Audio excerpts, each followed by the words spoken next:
boom goes the dynamite. It's Dominic D'Angelo of adfreeshows.com, SEScoots.com, and brassringmedia.com. Did the boom have enough spark, though, for my friend, Mr. Robert Karpelis, WE Creative _ish. Robert, happy Thursday to you. You know what that means. We're going to discuss Wednesday, a little bit of AEW Dynamite. How are you today? I don't know what day of the week it is based on that intro. That was the most confusing way you possibly could have framed this show. So I'm glad to be here. Glad that you all are joining us here. We'll say hi to E, who says, "What's up?" Always exciting to hear from E. Wrestling Old Head says, "Hey all, AEW Dynamite was a Tag Wars special. That's an early ECW callback. If you know, you know." Oh, I'm well versed. Jeff Henninger says, "Hello, R&I. Hopefully there's a nice tribute to Tommy Dreamer tonight on Impact. Maybe a 5-bell salute. I don't know if we want to go full 10. Let's give him a full 10. I like that. Fine. Give him the full 10. Dre Owen says, "Hello, R&I. Nice to see a brawl on Dynamite where half the people involved don't have a match at Forbidden Door yet. If you're flying them all there, we're getting a 9-match 0 hour." Very true. And Devin Dowling says, "Ayo, it's Big Brother eviction night." It is. Excited to. I have no idea. I've never watched an episode of Big Brother in my life. Never. You would be the perfect Big Brother contestant. I would do it. Heck yeah, I'd do it. Hook me up. Red Sox Jake going out of field here by saying Tommy can't go 10. Oh, you're. Oh, sorry. There's a lot of Red Sox. Tommy can't go 10 of anything except donuts. How dare you, sir? You have not seen that man eat a pizza. Oh, that's true. Hey, Robert, are you a donut guy? Do you like donuts? How do you like them donuts? Yes, I enjoy donuts. Donuts are fun. You can take it off the screen. Oh, well, I'm sorry. Yeah, that's fine. Like, donuts are fine. Depends on where you are. You go to the Krispy Kreme or whatever it is once in a while. It's very hard with a lot of the diet and exercise. Not like I can go pop open a box of donuts, but what we can pop open is Dynamite. I honestly haven't read the rundown. I was recording Working Stiff earlier, which should be up any moment. I'm sure, Dom, we've got a whole show packed here today. You steer the ship, man. I am just going to sit here and drink my WNYX coffee mug. Ooh, I'm going to drink my Icy Light. I was going to get a water, but I saw this in my fridge, and I was like, oh, hey, why not? Day drinking? Day drinking. I figured I'd do my best Hemingway today because I was writing an article earlier. I'll talk about that later. Okay, that could go a number of ways. Uh-oh. Yeah, not to that level. All right. I mean, you've got the cats. You've got the day drinking. Mm-hmm. Let's not We're not end going to with get the third aspect. That is no more. I really want to take a sip of this coffee. I'm just trying to convince Dom not to kill himself live on the air. Okay. Hey, well, no, I won't do that because we got Dynamite to talk about first. If that's what's keeping you tethered to the mortal coil, we're going to be ringing the 10-bell salute for Dom before we do for Tommy. All right. Well, yes, Dynamite. What the hell is this episode? This is the weirdest. This is like a Friday energy on a Thursday. It really is. It really is. I don't have to work at my shoot job today, so that's why.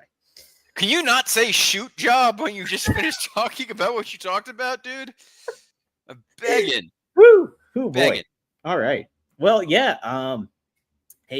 Was Will Ospreay doing a bit of a shoot in this opening promo? He had to discussed his match coming up here, unsanctioned, that big steel cage match coming up, multi-man person match, and he happened to allude that he's concerned for his future, and we also had Bryan Danielson on commentary, who added a little bit of added context to it, considering his experience.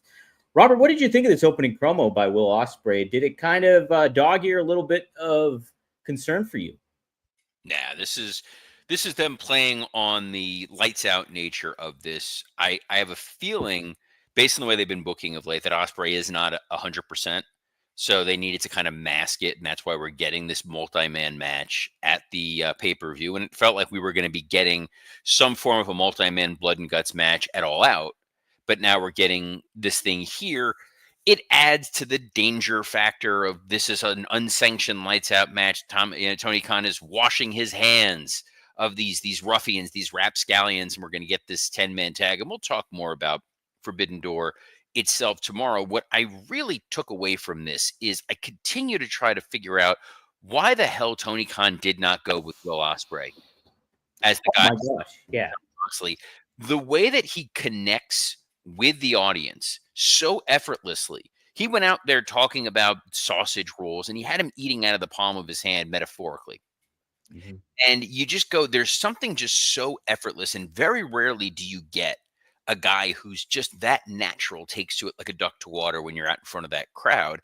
You go with the hot hand. And Will Ospreay was very much the hot hand. Hangman, not so much.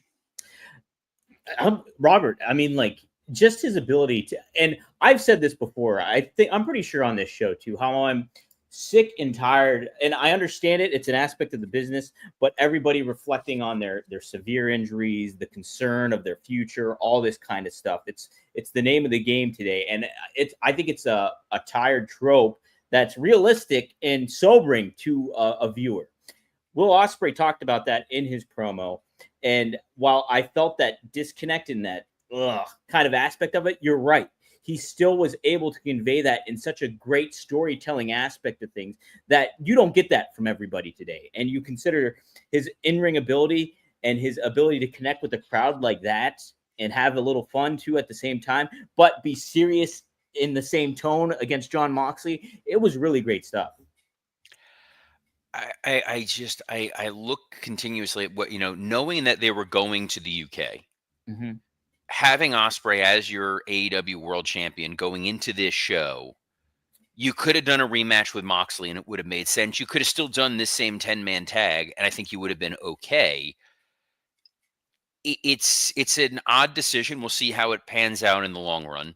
But there was some other movements on this show. We had talked about yesterday with the great Justin Barrasso Mm-hmm. that it felt like the MJF Hangman story last week was very haphazard. That they clearly had to change some things up because of Mark Briscoe's injury. And Justin said, "I wish there was a way for him being MJF to get this match while not cashing in his contract." And clearly, Tony Marie Khan was listening to us, and we got an interesting segment on TV.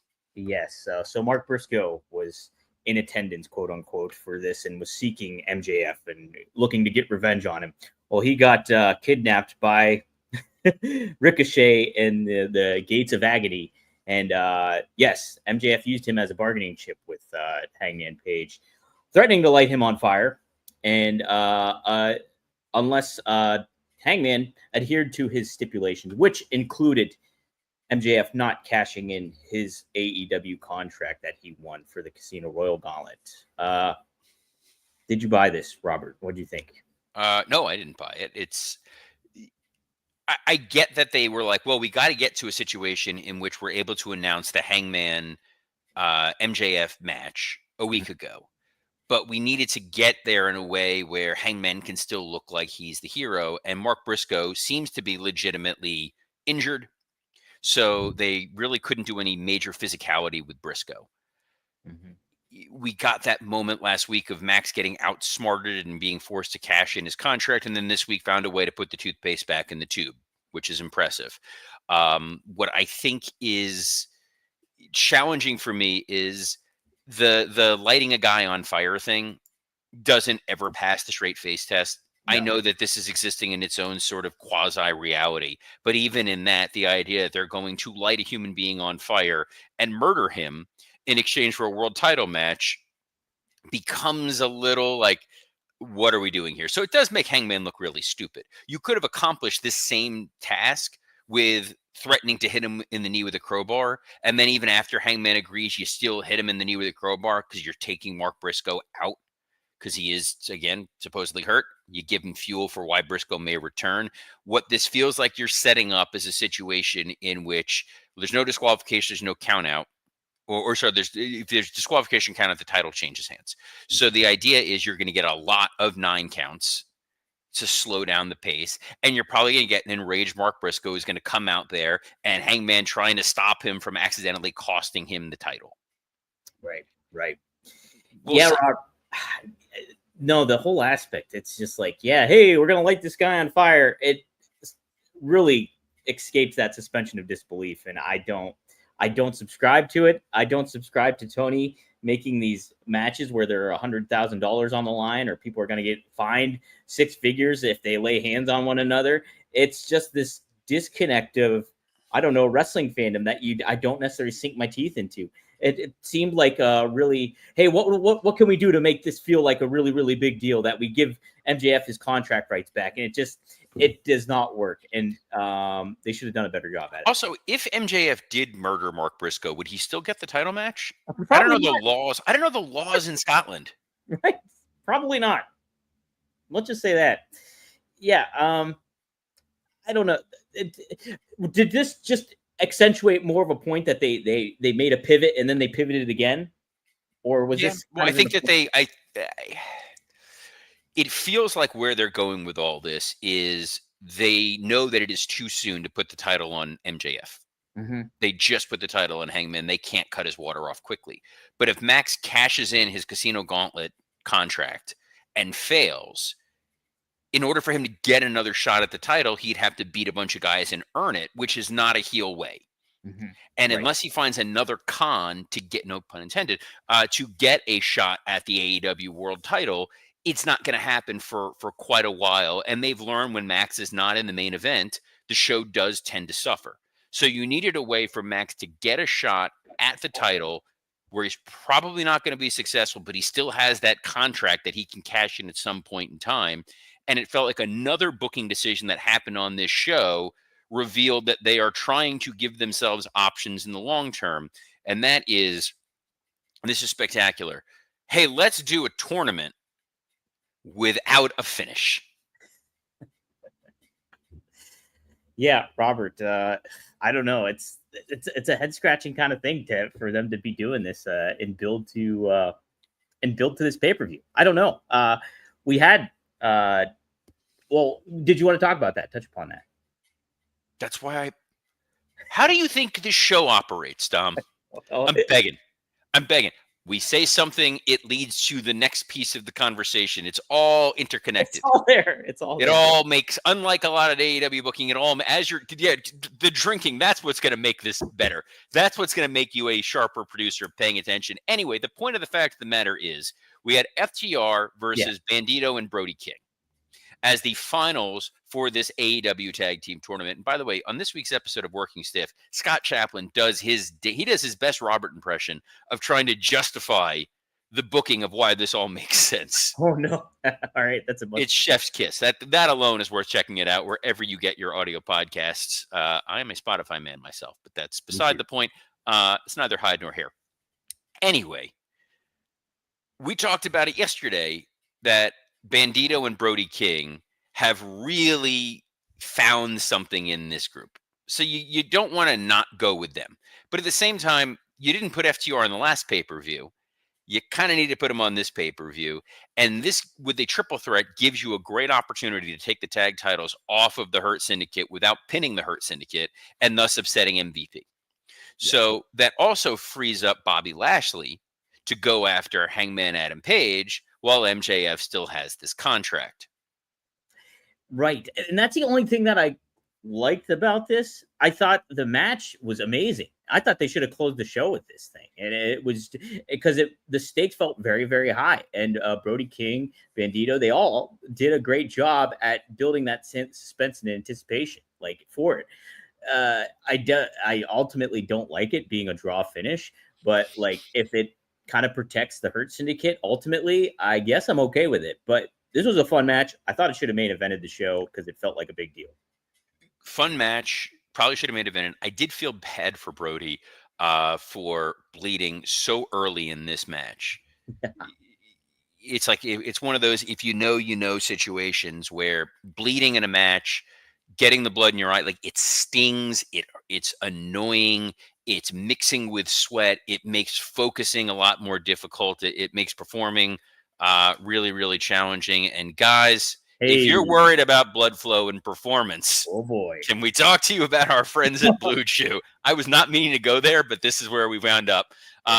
Guys, enter the room dick first. Still the copy. I'm sorry, folks. Blue Chew isn't just a tablet. It's a cheat code for your crotch. Stronger, harder, longer lasting, like someone gave your downstairs a pep talk and a gym membership. It is the original brand offering chewable tablets for better sex. It isn't just about performance, it's about legacy or third legacy. We've got a special deal for our listeners. As always, get your first month of Blue Chew free. Just use promo code RUMOR at checkout, pay $5 for shipping. That's it. Join Blue Chew's mission to upgrade humanity one thrust at a time. Head to bluechew.com for more details and important safety information. We thank Blue Chew for sponsoring this episode of Rumor and Innuendo. And speaking of screwed, poor Nick Wayne sure got screwed out of his opportunity. Did Kip Sabian hint this to you at all when you guys were having your chat earlier this week, Dom? Not whatsoever. He did. Yeah, this was very unexpected. He actually put over Nick Wayne in a very, very big way, compared him to Will Ospreay. Talked about all the potential that he has of being a big future star. And apparently he's not wrestling this weekend at Forbidden Door. They did a pre-tape, what it seemed to be, and they reintroduced Killswitch, aka Luchasaurus, as his Kip Sabian's new partner against Cope and Christian, who are not on the same page, but they're writing the same book, Robert. Yes, that book is called Why Did We Leave WWE? The Edge and Christian Story, with a foreword by Chris Jericho. It's like, if you're going to give us Edge and Christian, give us Edge and Christian. Yeah. If you're going to give us this weird quasi version, the analogy that I made with Scott is, hey, good news, we're giving you the Dudley Boys, but it's still going to be Reverend Devon. That's what it's like. And there was one of the SmackDown video games where, like, the only way you could play as Devon in the game was as Reverend Devon, which was super annoying. Yeah. They did the Vince thing of, if we can't deliver what we promised, we're going to give you something better. Here's the problem. I love Killswitch, one of my favorite Big Brother alumni. That's right. He was great on Big Brother. He was great here. The return for his character, narratively speaking, he was the big giant who got brainwashed and rebranded by the evil Christian Cage, and now he's coming back for revenge. Yet he's the heel, Christian's the babyface, but because the crowd is so excited to see him, they pop for Killswitch. You're already in trouble. When you put Killswitch in there with Cope, you then remember, oh yeah, when these guys wrestled, they're about the same size. So you lose the over-the-top monster. If it was me, I would have had him as this sort of blind, not mentally blind, obedient lapdog to Nick Wayne's mom, and make her the MILF of Frankenstein. Ooh, yes. Robert, I don't think he should have went out there. I think all they should have done is play that video and left it at that. And then you should wait for him at the pay-per-view. I know would have made it easier for him to get his gear off. Right. That was another aspect of it too. It's just wait for it. I think they did some things right here and build to the pay-per-view, but there were so many bells and whistles on this episode of Dynamite that were unnecessary. That included, and I think the opener included as well. Just too much stuff going on. And, save Tanahashi for the pay-per-view too. It just, what we talked about yesterday, I think it reflected on this opener episode too, of the opener match. So, I don't know, Robert. I couldn't tell you. I'm trying to see if there was anything else of significant note on the Dynamite. I'm looking. No. I think we covered it. I mean, there was the women's tag main event, and which was totally fine. But that's how Tony tends to book the women's division. You get a strong match, and then you get a blow off, and then whoever loses vanishes down a trapdoor. That's what happens. Never seen again. Never seen again. Like Richie Cunningham's older brother. Just like Richie Cunningham's older brother. But AEW has not truly jumped the shark just yet. No, not quite. See what I did there? Little happy days for you. Hey. We got happy days. We got news radio. We're just doing it up here. Hey, and WWE's got some new deals, Robert. We thought Peacock was long and gone. Flew the coop, if you will. But no, it hasn't. WWE announced yesterday that Peacock will still host WWE Saturday Night's main event exclusively, 4 shows a year. So, and they will keep the WWE Network library up until the end of the year here. So they're still in the thick of it. Not only that, but they're going to be the exclusive host of John Cena's last match, which will take place on December 13th at Saturday night's main event. What do you think of this? We talked about them broadening their horizons, but still they remain their talents still in Peacock. So is it Peacock only, or is it going to be Peacock and NBC for the Saturday night's main event? No, it's just Peacock only. They're not going to air on NBC. Wow, that's a surprising move. I guess there was a way to make peace with everybody and keep their control over all of the various streamers and broadcasters. And obviously, they still have the deal with USA Network. I don't know what they're ultimately going to do with the WWE library. I hope that it does find a home. We worked very hard to clean all that audio up over the years and remove some of the licensed or unlicensed material.